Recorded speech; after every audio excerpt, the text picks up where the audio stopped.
The Act of Killing by Joshua Oppenheimer takes place in 1965 in Medan, Indonesia, when the Indonesian government was overthrown by the military. Anwar Congo and his friends, once sellers of black market movie tickets, rose to become death squad leaders. They were an armed group that conducted killings for political repression, genocide, and revolutionary terror. They helped the army kill over 1 million alleged communists in 1 year. The Act of Killing is about killers who have won and the sort of society they have built. The film is a journey into the imaginations and memories of the killers, and shows us the face of evil.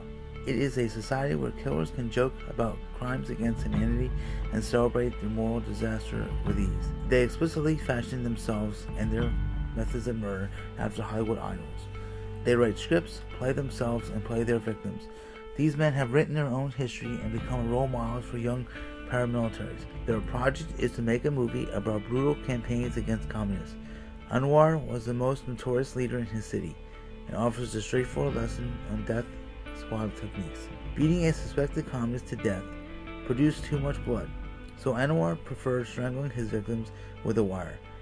Anwar changes from arrogance to regret over what he has done when viewing the killing. The film shows the impact of the killings and the terror on individuals. Human beings are boasting about atrocities that are unimaginable.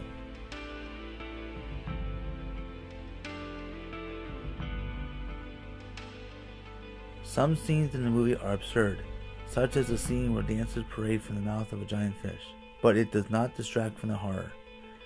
Scenes of unspeakable moments of cruelty create powerful emotional responses. Reenactments are intense and realistic, and participants marvel at their own sadism. Most shocking of all is the attack upon a village in which families are burned out of their homes and butchered, and children are raped. Surreal musical sequences occur where ghosts of the dead appear at the foot of a waterfall to thank the killers for sending them to heaven. The film ends with the sound of a tortured soul and a growling howl like that of an anguished demon.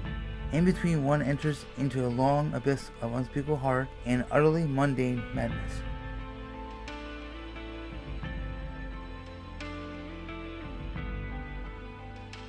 This film does not dissipate easily, and queasiness may linger about the suffering who remain voiceless and invisible. This discomfort is an important indicator of just how complicated the cinematic pursuit of truth can be.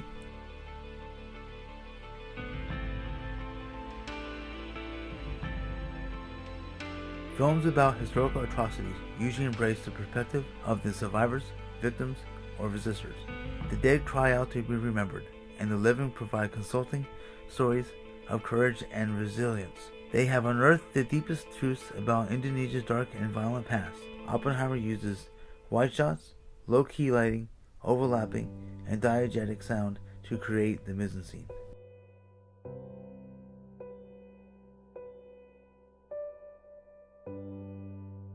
Violence and suffering sell, and we must be aware of the exploitation and consider pity and have compassion for the subject matter.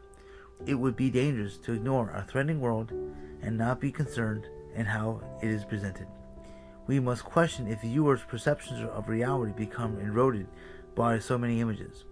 Films inspire violence, but do they create empathy for those in pain?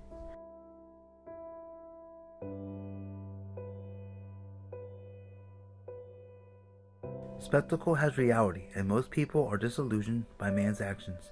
Without content, viewers may read into an image their own feelings. Sondheim compares public interest in violent images as sexual desire, but I believe violence is much quicker and has longer-lasting effects. Depicting the deplorable is more interesting than natural disasters, but rarely stirs the viewers from their daily routine.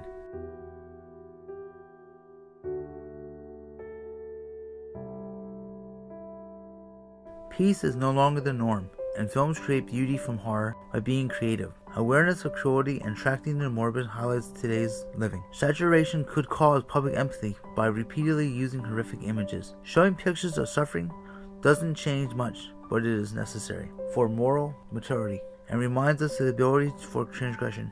The Act of Killing sheds light on one of the darkest chapters of global human history. It is to express an inability to control greed and the hunger for power in an increasingly unified world society.